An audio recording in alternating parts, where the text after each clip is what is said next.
Hello and welcome to Informal Fallacies Part 2. This time we'll be talking about ad hominem, including the versions of guilt by association and two wrongs make a right, as well as the fallacies of appealing to common practice or tradition, appealing to ignorance, non sequiturs as irrelevant reasons, equivocation, ambiguity, composition, division, and the slippery slope fallacy. It should be noted that the first four fallacies, those highlighted in blue there, are all fallacies of relevance. That is to say that they are fallacies because they urge one to reach conclusions based on reasons that are not germane to the argument. Just as in part 1 of our informal fallacy discussion, it should be remembered that most informal fallacies have versions that are not fallacies. Appealing to irrelevant information is always fallacious, but determining whether, for example, ignorance or lack of information is actually irrelevant is the trick. Likewise, composition, division, slippery slopes, and some of the others are not always fallacies either.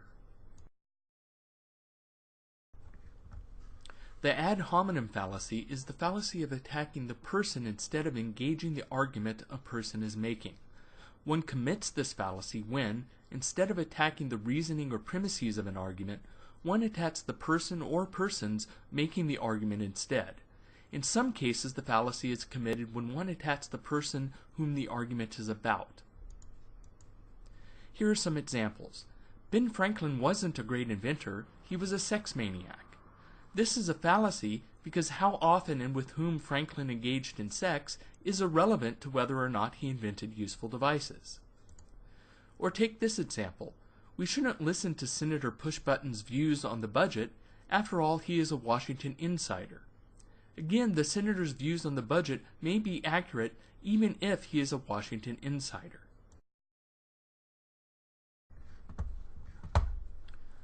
Of course, one needs to be careful. Not all attacks against a person are fallacious. One might legitimately question an expert's credentials, for example. If somebody had an opinion about black holes, and I pointed out that he wasn't an astrophysicist but an astrologist, that's hardly irrelevant. Or even if the person was an astrophysicist, his reputation in the scientific community might be relevant.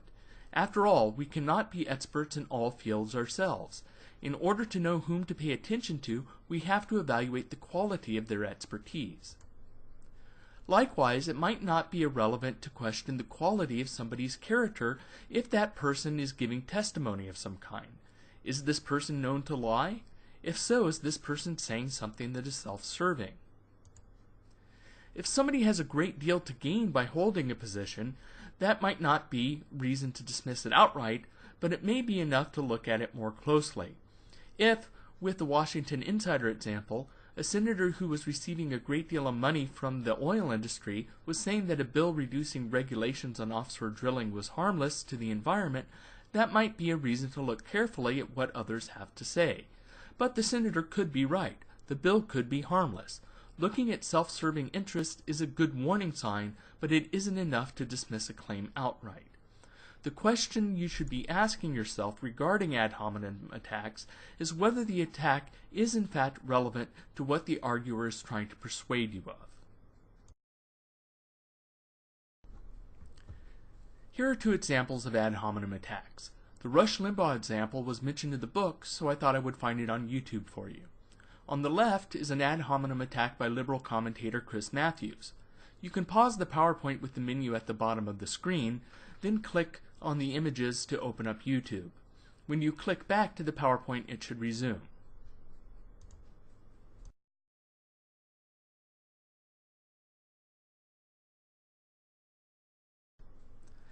Here is one more ad hominem attack ad, but this one illustrates guilt by association. In other words, the target is being attacked because of who that person knows. Some real policy issues are also raised in this ad, so the whole thing isn't fallacious, but it contains guilt by association as well.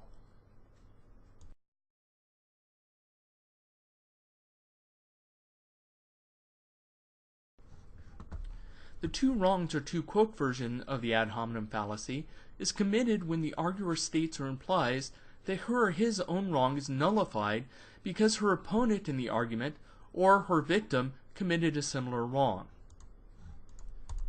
For example, suppose that person 1 says, "You really shouldn't waste electricity," and person 2 responds, "You're one to talk. You have enough Christmas lights up in winter to illuminate a landing strip." This is a fallacy of relevance because even if person 2 wastes electricity and is being hypocritical and telling person 1 not to, that doesn't mean that it's morally right for person 1 to waste electricity. Here's an example of the two wrongs fallacy from Garfunkel and Oates.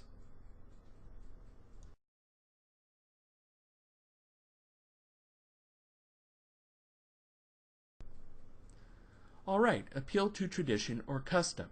One commits this fallacy when one takes as a reason to do something the fact that it has customarily been done that way. For example, imagine that prior to 1919, somebody argued that women shouldn't be allowed to vote because it has always been the case that only men were allowed to vote.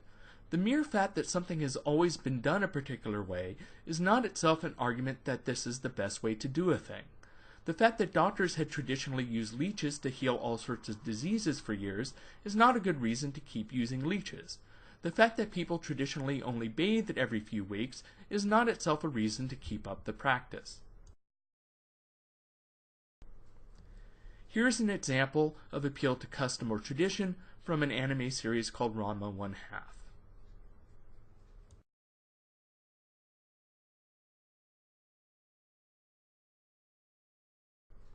Appeal to ignorance. This is an important fallacy, and it appears more often than one would expect. One commits this fallacy when one argues that since we don't know about something, X, we therefore know something about X. Alternatively, it can occur when it is argued that because we don't know that Y is false, Y is true. Here's an example. We asked a park ranger what caused these footprints in the woods, and the park ranger didn't know what animal made them. So clearly they were made by Bigfoot. The only thing that we're justified in concluding from the fact that we don't know what made the footprints is that we don't know what made the footprints. We can't reason that we don't know what made the footprints, so therefore we really know what made them. Here Neil Tyson explains the appeal to ignorance fallacy.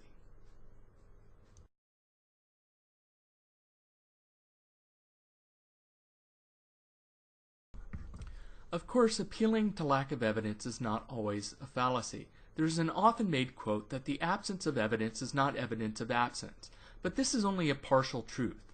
The failure of a search to turn up evidence when one should expect that it would if the claim were true is a strong mark against that claim. For example, suppose you are missing your keys. You hypothesize that they might be in your room, so you search it from top to bottom and from corner to corner. You go through every item, every drawer, every square foot of the room, inch by inch, and do not turn up your keys. That provides a very strong reason to believe that your keys are in fact someplace else. Just like the failure of a drug test to show the presence of cocaine in somebody's system provides a strong reason to believe that they are not presently high on cocaine. Okay, the non sequitur. Technically, non sequiturs occur any time a conclusion does not follow from the premises, but here we mean it more narrowly to mean an irrelevant reason. So an ad hominem attack, or an appeal to tradition, or an argument from ignorance would all be non sequiturs. You can use the term non sequitur as a catch-all for irrelevant reasons that don't fall into one of the other fallacy categories.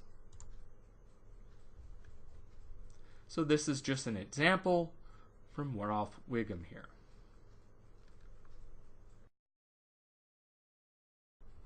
Equivocation. Equivocation is a fallacy that occurs when an arguer uses a term with two or more different meanings as if it had the same meaning. So consider the following example. Elephants have trunks. Trunks are a form of luggage, therefore elephants have luggage. What's wrong with this? It looks like a straightforward deduction. All E's are T's, all elephants are things with trunks, all T's are L's, all trunks are things that are luggage, therefore all E's are L's. All elephants are things with luggage. The problem is that we are not really using the same term in both premises. We really have all E's are P's, all elephants are things with prehensile appendages called trunks, all Q's are L's, all boxes known as trunks are forms of luggage, therefore all E's are L's, therefore all elephants are things with luggage. Stated like that, it's clear that the conclusion does not follow. Here is an example of equivocation from Seinfeld, where the woman in the scene is using the term man in one sense and Seinfeld is using it in another. Can you articulate these two senses and why it is an equivocation?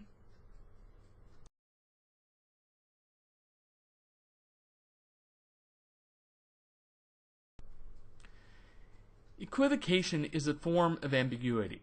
Statements could be taken in more than one way. Of course, there are many ways for statements to be ambiguous. Ambiguous statements can often lead to bad reasoning. Of course, it's important to remember that ambiguity often serves an important linguistic purpose as well.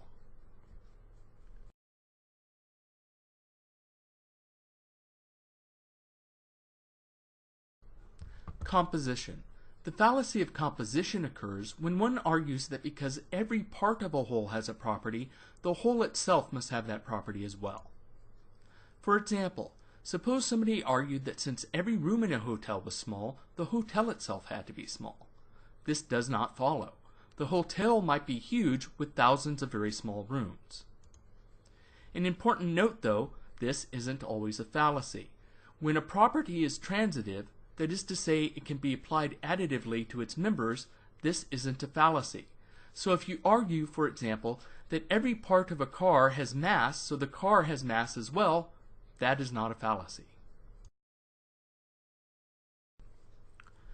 The fallacy of division is the counterpart of the fallacy of composition. It occurs when one argues that because a whole has a property, every part of it must have a property as well. For example, suppose that somebody argues that because a sponge is absorbent, every molecule of the sponge is absorbent as well. This doesn't follow. Absorbency is a property that arises from an arrangement of molecules. Again, the important note here is that this isn't always a fallacy. Some properties of wholes require that each part have that property as well. For example, if a textbook is error-free, then every part of that textbook must be error-free as well.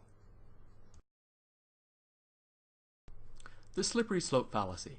This is another tricky one because quite often this isn't a fallacy. One really has to think hard about these. One commits the slippery slope fallacy when one argues that if one does something A, B will follow, and that if B follows, C will follow, and so on until there is some undesirable result. For example, suppose that we argue if we make grenade launchers illegal, then we will have to make machine guns illegal. Then we will have to make semi-automatic machine guns illegal, and then we will have to ban handguns and rifles that hold multiple rounds. And then we will have to ban single-shot weapons, and sharp knives, and baseball bats, and pointy sticks, and eventually you won't even be able to get a spork at Taco Bell. So here you see the structure. It's like a snowball rolling downhill. The argument is that if we take the first step, making grenade launchers illegal, A, then we will go to step B, then C, then slide all the way down to where you cannot even get a spork at Taco Bell. So where does this reasoning go wrong? To see where the error is, one needs to ask oneself if there is a reasonable stopping place. If the principle that one is using really would lead all the way to the bottom, then it is a real slippery slope and not a fallacy. So if the principle were, we need to ban anything that could conceivably hurt anybody, we really would slide all the way to the bottom. But chances are that somebody arguing to ban grenade launchers is using a principle like, we need to ban weapons that can easily kill large numbers of people.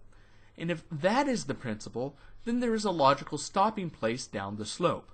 Maybe it is after grenade launchers, maybe it is after machine guns, but certainly it doesn't go all the way down to pointy sticks and sporks. It is worth noting that a slippery slope fallacy, if put in its deductive form, is a valid argument. In fact, it is one that we have seen before. It is a hypothetical syllogism. It is saying, if A then B, if B then C, if C then D, if D then E, and so on for however many steps down the hill there are. And then it says, if A then E, or whatever the last step at the bottom of the hill is.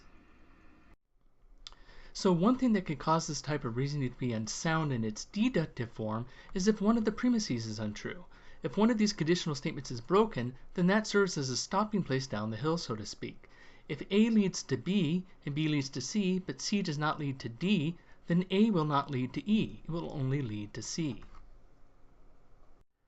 Typically, however, you run across slippery slopes, whether fallacious or not, as part of inductive arguments. One common way for them to go wrong, if we are talking about principles, is the logical stopping point on the way down I discussed originally. Another way for them to go wrong, however, is increasing improbability.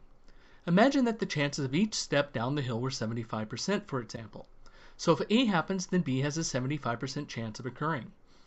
Maybe this is a claim like, if some proposition passes, then there is some percentage chance that a particular industry will be affected.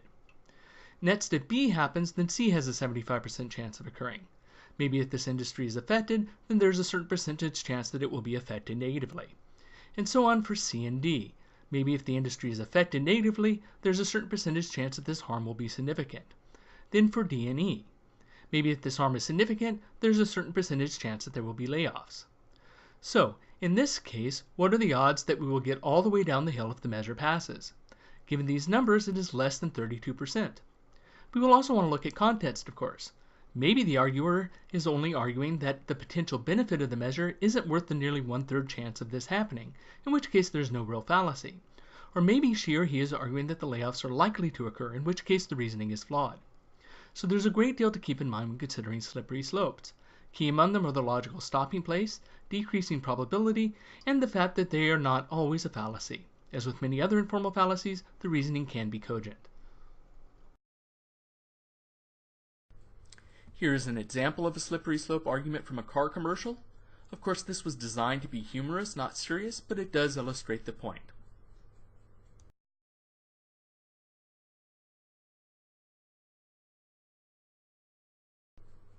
And that wraps up this presentation. Next time we'll be on to Informal Fallacies Part 3.